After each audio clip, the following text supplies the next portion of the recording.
Bonjour et très heureux de vous retrouver dans Prière inspirée pour cette nouvelle semaine et nous sommes déjà en août. C'est le temps des vacances et je vais partir en vacances cette semaine et on va avoir la joie d'avoir comme invité le prophète Francis et Frank Poulin va me remplacer pour cette semaine. Ça va être une semaine extraordinaire, je le crois. Alors, quand vous partez en vacances, n'oubliez pas votre valise, votre Bible, et si vous partez à l'étranger, bien sûr, votre passeport.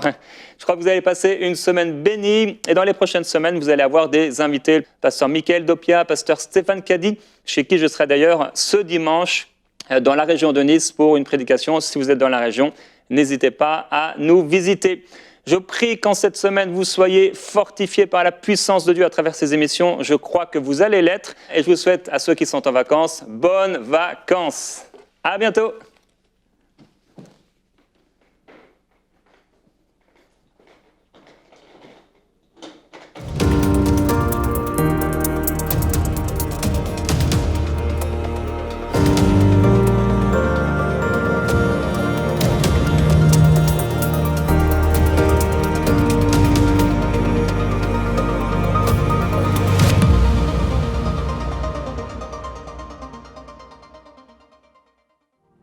Bonjour et bienvenue dans l'émission Prière inspirée. C'est une joie encore pour moi de pouvoir vous accueillir dans cette émission en cette semaine où je remplace mon ami fidèle Jérémy, que vous aimez tous aussi. Il est parti se reposer en vacances pendant un petit moment, mais vous allez avoir la joie de le revoir dans très peu de temps. Et puis, comme je l'ai dit hier, je suis avec notre invité et ami ici à EMCI, justement, le prophète Francis. Bienvenue encore. Merci Franck, c'est un plaisir d'être là encore aujourd'hui. Oui, amen. Et on a eu un super lundi hier. Si vous avez pu regarder cette émission, allez la réécouter à nouveau. Il y a tellement de choses qui ont été dites. C'était une émission puissante juste pour établir cette semaine sur la foi. Et le thème, c'était « Qu'est-ce que la foi ?» Et on a établi un peu, le prophète Francis a pu établir qu'est-ce que la foi. Et là, pour cette émission, nous avons un thème qui va être encore une fois une bénédiction. Les 7 éléments qui peuvent booster votre foi, parce que parfois ça arrive que oui, on fait face à des difficultés et qu'il y a besoin d'avoir une certaine persévérance. On a besoin de persévérer dans la foi et ce n'est pas toujours facile, mais on sait que Dieu, il est fidèle, tellement fidèle à sa parole. Et je ne sais pas si vous l'avez déjà expérimenté, mais j'ai expérimenté sa fidélité à plusieurs reprises et je peux en témoigner qu'il est bon et qu'il est fidèle. Et sachez-le, la foi, c'est une folie, comme on l'a vu hier, pour les hommes qui ne comprennent pas les choses spirituelles, les choses de Dieu. Quand Jésus a parlé à ce figuier, même les disciples qui avaient vu Jésus faire des choses extraordinaires, ils ont été surpris. Pierre, le lendemain, ils sont revenus de passage et ils ont dit « Mais tu as vu le figuier que Jésus, il a parlé à ce figuier, aujourd'hui, il est mort. » Yes. Et puis Jésus, lui, il n'a pas été surpris parce qu'il savait ce qu'il déclarait, une parole de foi extraordinaire qui a apporté un résultat dans le monde physique et c'est ce qu'on veut pouvoir vivre de plus en plus, que ce soit physique, émotionnel au niveau de l'âme, spirituellement parlant. On veut vivre ces percées dans la foi. Et puis, en fait, plusieurs personnes nous ont même écrit par rapport à la campagne de dons les 3500 héros. Beaucoup de gens ont vécu des percées dans leur vie et d'autres personnes qui sont juste tout simplement bénies et encouragées de pouvoir suivre les productions de EMCI. Ici, j'ai le témoignage d'un homme qui s'appelle Pierre du Canada. Il nous a écrit, il a dit « Vous faites partie de ma vie depuis le début de l'aventure EMCI TV. Je grandis et m'affermis au travers de vos émissions. À toute l'équipe, je vous aime. » Et là, regardez pourquoi j'ai choisi ce témoignage. Il a dit « Gardons tous la foi et restons fidèles, quoi qu'il en coûte. Merci, Pierre du Canada. » Hey, je suis d'accord avec cette parole. Gardons la foi jusqu'au bout. C'est ce que la parole de Dieu nous dit. Celui qui va garder la foi, qui va persévérer jusqu'au bout, celui-là sera sauvé. Et que Dieu nous aide dans cette vie de foi que nous vivons ici sur la terre. Mais comme j'ai dit, cette semaine, c'est une semaine dédiée à la foi où beaucoup vont être encouragés. Et avec le prophète Francis, je ne l'ai pas introduit comme j'aurais dû le faire hier. Je crois que c'est parce que possiblement j'étais dans l'émission et dans le remplacement de Jérémy. Mais prophète Francis, vous êtes du Congo-Kinshasa. Congo-Kinshasa. Et on veut saluer vous tous qui vous suivez du Congo. On sait qu'il y en a tellement, vous, frères et sœurs au Congo. On vous bénit au nom de Jésus, que ce soit Kinshasa ou Brazzaville. On vous aime beaucoup et puis vous êtes originaire de là-bas, pasteur de l'église Parole de foi. Justement à Kinshasa depuis plus de 12 ans, mais ça fait beaucoup plus longtemps que ça que vous êtes dans le ministère du prophète et que vous exercez le ministère dans la francophonie et même au-delà.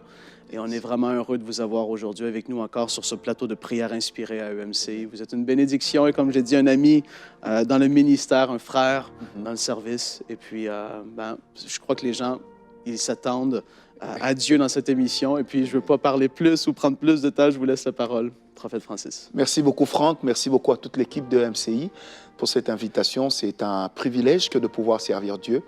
Vous savez, lorsqu'une personne vous donne la possibilité de servir Dieu, en fait, cette personne vous donne la possibilité d'être béni.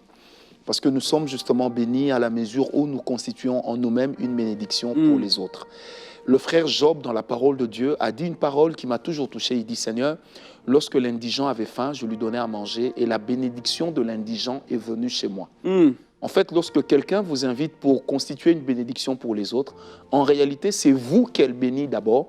Parce qu'à chaque fois que vous faites quelque chose pour quelqu'un, Dieu vous bénit de la bénédiction qui revenait à cette personne-là. Que Dieu soit béni et que vraiment Dieu booste encore EMCI. Vous êtes une chaîne que nous aimons énormément et dont nous apprécions surtout la qualité du service. Waouh! Ça nous a juste montré qu'on peut servir Dieu dans l'excellence, on peut avoir les dons spirituels et l'onction et demeurer excellent dans la marche avec Dieu. Amen. Et que Dieu vraiment vous bénisse. Alors sans plus tarder avec nos téléspectateurs, nous allons parler aujourd'hui mardi sur les 7 éléments qui peuvent booster notre foi. Vous comprendrez que nous puissions parler rapidement. 7 éléments, ce n'est pas peu. Vous savez, la foi, comme je l'ai dit hier, cet enseignement était très important parce que ça posait les bases de ce que la foi est, de ce que la foi représente pour nous. Vous savez, comme toute richesse, la foi doit pouvoir s'entretenir. Vous savez, si vous n'entretenez pas votre foi, eh bien, votre foi peut vous amener, peut sombrer, et ensuite vous allez connaître ce qu'on appelle l'épuisement spirituel. Alors, la première chose qui est capable de booster votre foi, c'est avoir une vie de prière. Je répète, avoir une vie de prière. Nous sommes dans le psaume 84, verset 2 et le verset 3. Avoir une vie de prière. La Bible dit « Mon âme soupire et languit après les parvis de l'Éternel. Mon cœur et ma chair poussent des cris vers le Dieu vivant. Le passereau même trouve une maison et l'hirondelle un nid où elle dépose ses nids. Tes autels, Éternel des armées, mon roi et mon Dieu. » Amen. En fait, le roi David est en train de dire quelque chose de très important ici. Il dit « Mon âme soupire et languit ». Vous savez, que lorsqu'une âme soupire, c'est simplement comme une âme qui est en train de pousser son dernier cri. Et lorsqu'une âme languit, ça veut simplement dire que l'âme réalise que c'est la dernière des choses qui me reste pour que je puisse vivre encore. Mener une vie de prière va vous permettre d'avoir une foi boostée. Pourquoi ? Parce que la prière vous met toujours en contact avec le Créateur, avec celui qui est censé apporter des résultats à votre foi. Et plus vous êtes en contact avec Dieu, plus vous croirez encore en ce qu'il est capable de faire. Vous savez, l'histoire de la foi et de la prière, c'est un peu comme l'histoire d'un homme et d'une femme. Vous savez, une femme peut vous dire « je ne t'aime pas », mais tant qu'elle vous cède ses oreilles, elle commet la grave erreur de sa vie. Donc c'est comme la prière et la foi. Plus vous priez, plus Dieu vous entend, mais plus vous aussi vous entendez Dieu, puisque nous disons toujours que la prière, ce n'est pas un monologue, mais c'est un dialogue qui se passe entre Dieu et nous.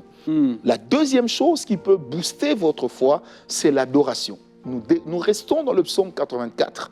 Nous prenons le verset 4 et le verset 5. La Bible dit « Heureux ceux qui habitent ta maison, ils peuvent te célébrer encore. » Heureux ceux qui habitent ta maison, ils peuvent te célébrer encore. Verset 5, qui correspond dans certaines versions au verset 6.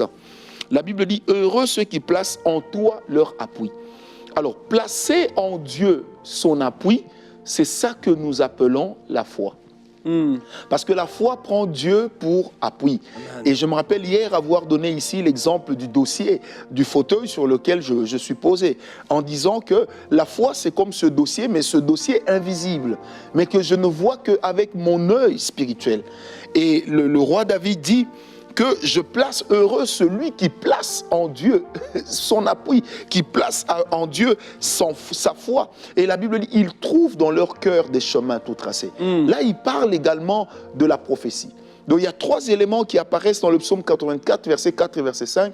Vous avez l'adoration, vous avez la prophétie et vous avez la foi. Et les 3 choses marchent ensemble.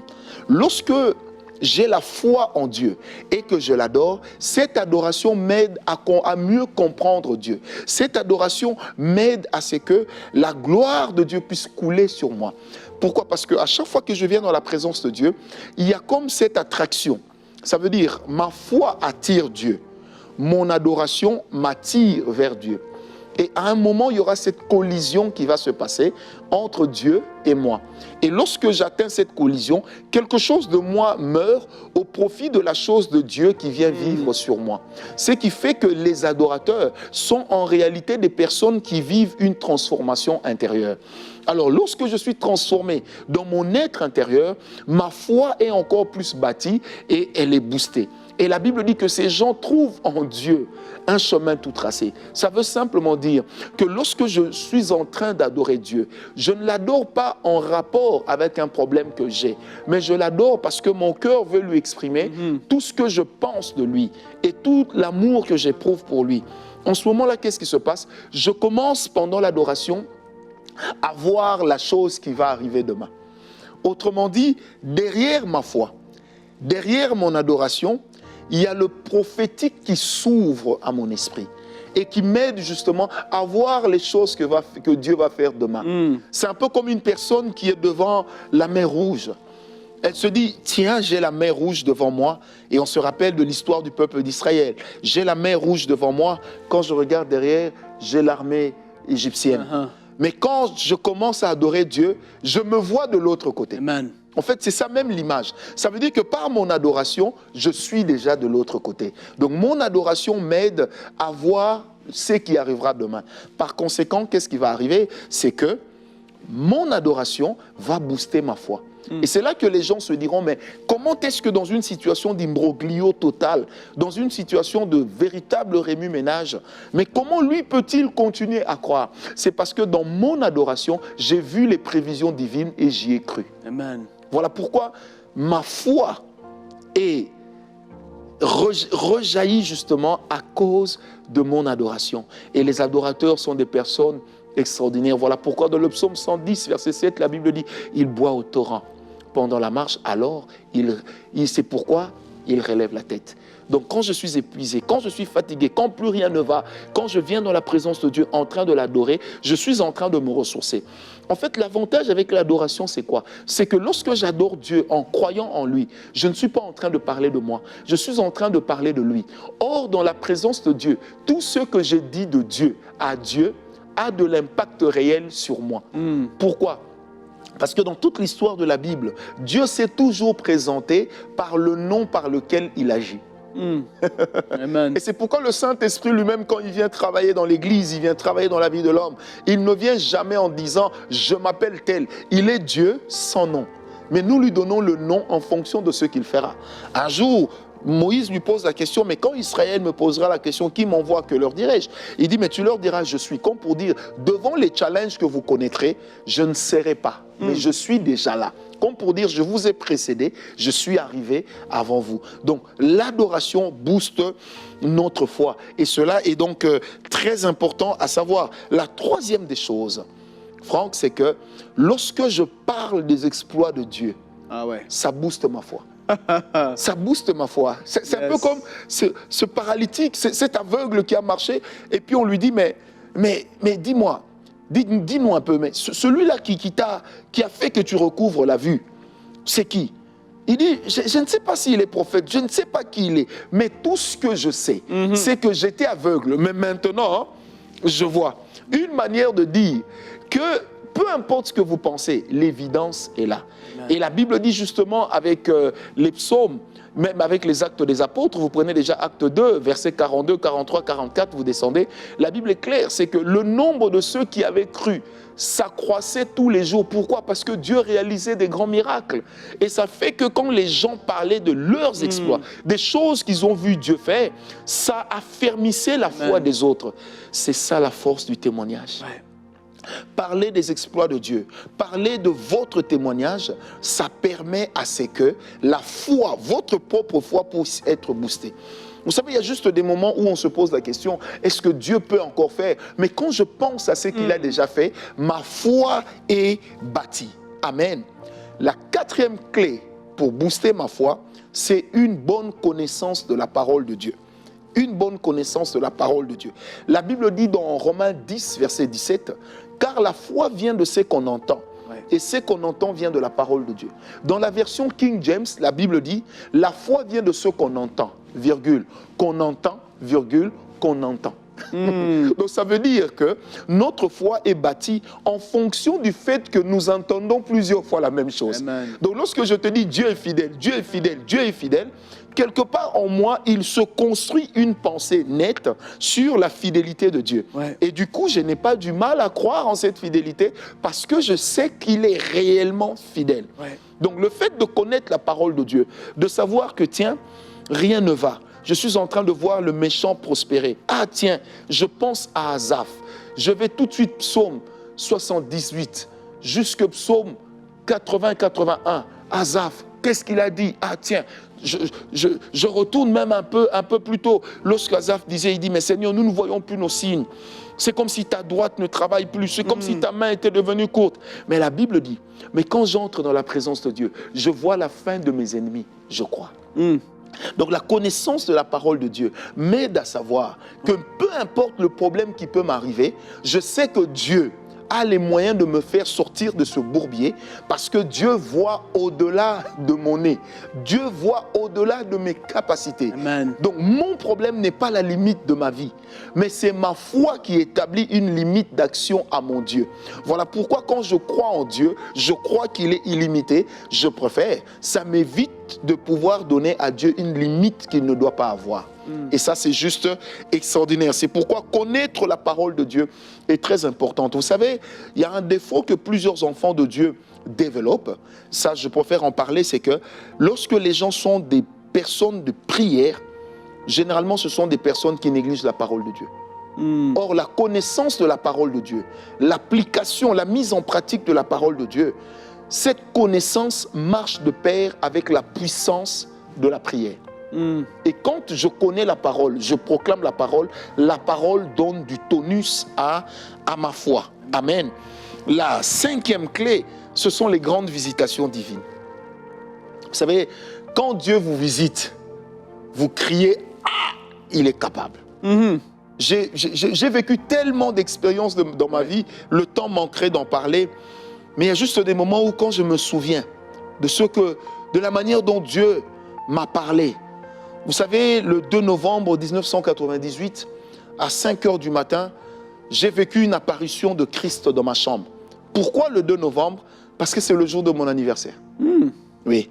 Et c'était le meilleur cadeau que je n'ai jamais reçu d'un homme. Wow. Le meilleur cadeau.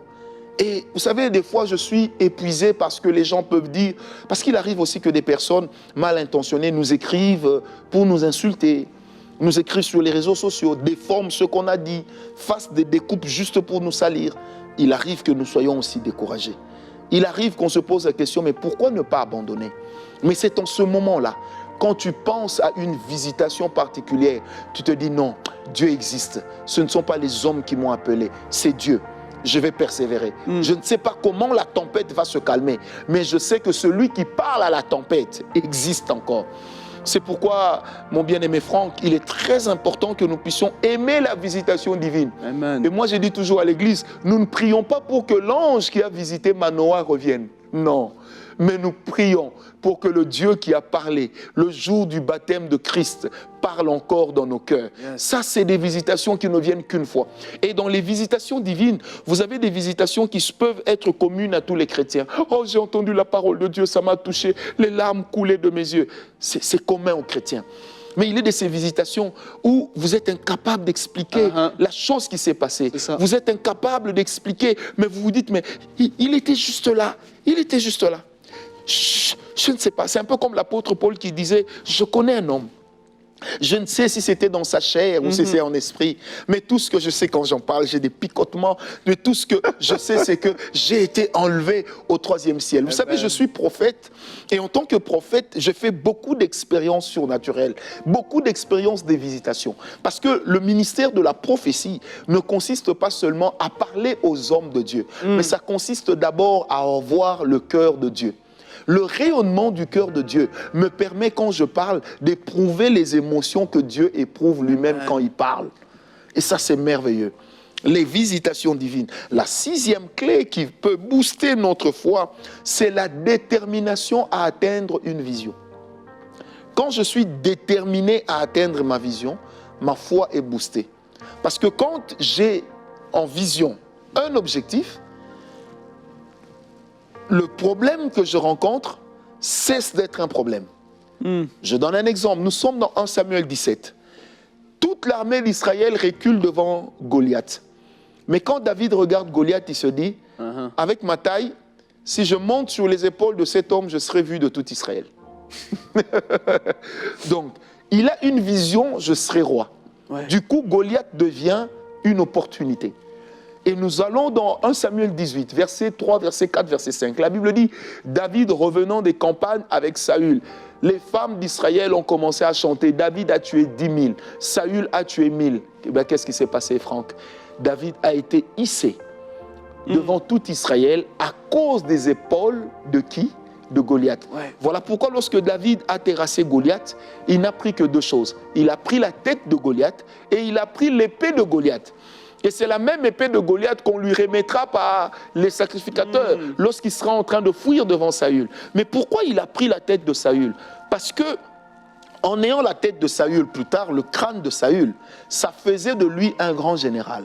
Parce qu'on devient un grand général en fonction de la taille de l'ennemi qu'on a vaincu. Donc, lorsque David pouvait convoquer son conseil de guerre, il posait ses pieds sur le crâne de Goliath.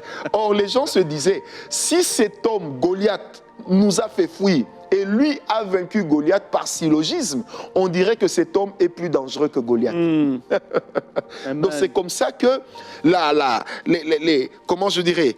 détermination à atteindre une vision va vous permettre de booster votre foi. Les obstacles ne seront plus obstacles. Le frère de David, Abinadab, a dit, mais je sais que tu viens ici pour voir le combat, petit malin. L'autre dira encore, je sais que tu viens ici pour voir le combat, petit prétentieux. Mais vous allez remarquer, la Bible dit, David leur donna d'eau. Et il s'adressa à d'autres personnes en posant la même question. Ça veut dire que l'objectif de David, ce n'était pas seulement de délivrer Israël, mais l'objectif de David, c'était d'atteindre sa vision. Et ensuite, il y a une autre chose qui nous permet d'avoir une foi qui est boostée, c'est la consécration. Vous savez, notre consécration, c'est la chose avec laquelle on ne blague pas. Comme on était en train de se dire tantôt, lorsqu'on était tout seul, avant d'être devant les caméras, c'est qu'aujourd'hui, les gens ont tendance à négliger les choses de Dieu. La sanctification tend à disparaître. On a comme l'impression que les gens qui parlent de la sanctification ne connaissent pas Dieu. Or, dans la consécration, il y a la valeur de la sanctification. Quand je me consacre, ça veut dire que j'ai un objectif à atteindre. Ma consécration me contraint à un certain genre de comportement. Autrement dit, ma consécration établit dans ma vie des interdits. Or, si je m'établis des interdits, c'est que je crois en une chose. Donc, si je me donne des interdits, ma consécration est en train de me préparer à ce que Dieu va faire demain. Voilà pourquoi la consécration d'un homme l'aide justement à ce qu'il puisse aller vers ses objectifs et ça booste sa foi. Alors, j'aimerais prier avec quelqu'un qui me suit en ce moment. Ouais. Tu as peut-être vu ta foi faner. Tu as peut-être l'impression que ça ne va pas. Mais j'aimerais que ce soir, tu n'oublies pas le Dieu qui t'a parlé. Que tu n'oublies pas le Dieu qui t'a visité. Que tu n'oublies pas que le Dieu qui avait amené Jacob là sur la montagne à Bethel, c'est le même Dieu qui, le ramènant à Bethel, ne l'appellera plus Bethel, mais l'appellera El Bethel, le Dieu de la maison de Dieu. Oh, je voudrais que tu parles au Seigneur. Père, nous te bénissons, Seigneur Dieu, avec tous ceux qui nous suivent en ce moment, éternel Dieu. Nous venons fléchir, genoux éternels. Nous venons nous tenir devant toi, Papa. Parce que, Seigneur Jésus, notre foi a besoin d'être boostée. Oui. Seigneur, tu ne nous as jamais demandé d'avoir une grande foi, mais tu nous as toujours demandé d'avoir la foi comme un grain de sénévé. Pourquoi? Parce que le grain peut passer partout. Parce que le grain de sénévé, selon ta pensée, peut même renverser la montagne, peut parler à la montagne et la déplacer. Seigneur Dieu Tout-Puissant, nous croyons, éternel, que toi, Dieu, tu n'es limité par rien. Voilà pourquoi notre prière ce soir, notre prière en ce moment précis, c'est que ta grâce éternelle puisse être avec nous. Notre prière, Seigneur Jésus, que tu nous aides à réaliser encore les exploits. Car, éternel, lorsque je réalise les choses que tu as fait avec mes aînés, les choses que tu as réalisées, Seigneur, avec Pierre, avec Paul, avec Silas, avec Barnabas, les choses que tu as réalisées, éternel mon Dieu, avec tous ces héros de la foi, je me rends simplement compte, éternel, que tu ne peux pas être limité par mes problèmes. Tu ne peux pas être limité par mes challenges. Oh Seigneur, merci de booster la foi de quelqu'un. Merci de donner à une personne une foi qui veille. Merci de communiquer à une personne une foi qui se lève. Merci de communiquer à quelqu'un une foi qui s'éveille. Car, éternel notre Dieu, à qui pourrions-nous te comparer? Il se trouve que toi seul as la parole de la vie éternelle. Oui. Seigneur Jésus, et la parole de la vie éternelle me dit que Dieu, mon Dieu, tu es capable de tout. Seigneur, tu n'as pas regardé la taille de David. Tu n'as pas considéré la taille de Goliath. Parce que dans David, la taille de sa foi était plus grande que la taille physique de Goliath. Seigneur, aujourd'hui encore pour mon frère et pour ma soeur, dont la foi affaiblit, tu es en train de le relever. Dont la foi affaiblit, tu es en train de lui redonner la force. Dont la foi affaiblit, tu es en train de lui communiquer le succès. Tu es en train de lui communiquer le tonus. Éternel notre Dieu, merci. Et nous aimons le dire, Père, soutiens notre foi. Oh Saint-Esprit, soutiens notre foi, car nous n'avons que toi. La Bible dit que toi et nous, nous sommes scellés. Amen. Seigneur, nous sommes scellés. Saint-Esprit, nous sommes scellés. Ça veut dire que quand je réalise combien tu es capable de me visiter, oh, le Dieu qui a visité Pierre, le Dieu qui est venu là où Jésus était et qui a transformé ce lieu en une montagne de transfiguration, ce Dieu existe encore. Et si tu existes encore, Seigneur, ma foi y croit, ma foi y adhère, ma foi adhère au Dieu de l'impossibilité, ma foi adhère au Dieu de toute suffisance, ma foi adhère au Dieu qui n'a jamais changé. Ma foi adhère au Dieu qui fait des choses extraordinaires. Alléluia. Oh Seigneur Dieu, merci. Merci parce que tu es en train de booster en ce moment précis la foi de mon frère, la foi de ma soeur, ma propre foi éternelle. Car je ne crois pas être seulement un canal. En ce jour, Seigneur, Franck et moi, nous ne sommes pas que des canaux. Mais Seigneur, nous sommes aussi des récipients. Des récipients qui veulent voir leur foi être boostée. Des récipients qui veulent voir leur foi toujours à son zénith. Éternel notre Dieu, qu'avons-nous de plus que la foi? Qu'avons-nous de plus que la foi? Seigneur mon Dieu, si nous ne pouvons pas te toucher comme on toucherait ce téléphone, mais néanmoins notre foi peut te toucher. Si nous ne pouvons pas te voir, Seigneur Dieu, comme je vois mon frère Franck, mais néanmoins par la foi je te vois. Oh, booste la foi de quelqu'un, Seigneur. Redonne du tonus à une personne, éternel mon Dieu. Donne à quelqu'un de croire encore davantage. Donne à une personne d'espérer encore davantage. Car nous n'avons que toi, Seigneur. Alléluia. Oh, Rabashanta. Merci, Seigneur. Il y a quelqu'un qui regarde cette émission en ce moment. Vous êtes un homme. Il y a eu des complications dans votre couple parce qu'il n'y a pas eu l'enfant désiré. Ça a créé des tensions. Et comme que ça peut être le cas dans certains couples, ce n'est pas la femme qui a fait cette difficulté, cette complication, mais c'est toi qui regardes cette émission. Et en ce moment, au nom de Jésus-Christ, que la vie de Dieu te touche en ce moment. que tu sois entièrement guéri. Entièrement maintenant, saisis-toi de cette parole de foi. Au nom de Jésus. Et vous savez, c'est normal qu'en écoutant une émission comme celle-ci, tout en vous a envie de crier « Gloire à Dieu parce que tu le feras dans ma vie ». Parce que Dieu, le Saint-Esprit, habite en vous. Vous savez, le Saint-Esprit est en vous, c'est le même qui a ressuscité Christ d'entre les morts. Et même lui, quand il entend une parole, quand tu lis la parole de Dieu, le Saint-Esprit est là à l'intérieur de toi, il est agité.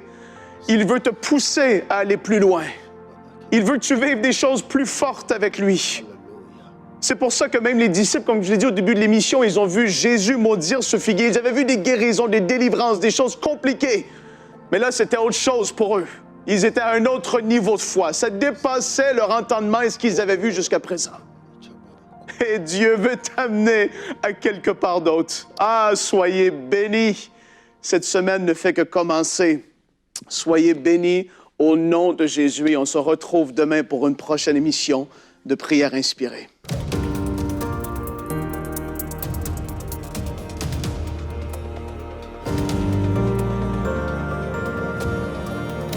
Peuple de Dieu, il y a une bonne nouvelle et cette bonne nouvelle est que Dieu a tant aimé le monde qu'il a donné son Fils unique afin que quiconque croit en lui ne périsse point. Et là, ça ne fait vraiment pas les filles. Vraiment, je suis pas capable de prêcher dans des conditions comme ça. J'entends les grenouilles à l'extérieur, il y a un tracteur dans l'auditorium et les murs sont pas fermés. Ça le fait pas, c'est horrible. Je sais pas ce que vous en pensez. Mais ça va aller, car un peuple nombreux se lève dans la francophonie, les 3500 héros de MCI TV. On veut vous remercier de tout notre cœur, à vous tous qui faites partie de ces héros.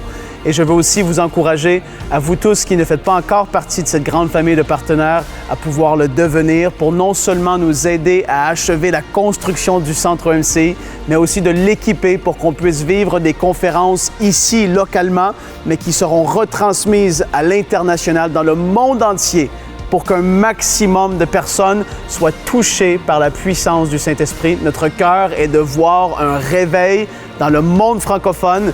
Et avec l'aide de Dieu et avec votre soutien, nous allons y arriver. Nous croyons à ce que Dieu peut sauver un maximum de gens avant que Jésus revienne. Donc, soyez bénis, on vous aime, on vous remercie de tout notre cœur et à très bientôt sur EMCI TV. Dès maintenant, donnons pour achever la construction et équiper le centre EMCI. Pour faire votre don, rendez-vous sur emcitv.com/3500. Vous pouvez donner en une seule fois ou en plusieurs mensualités.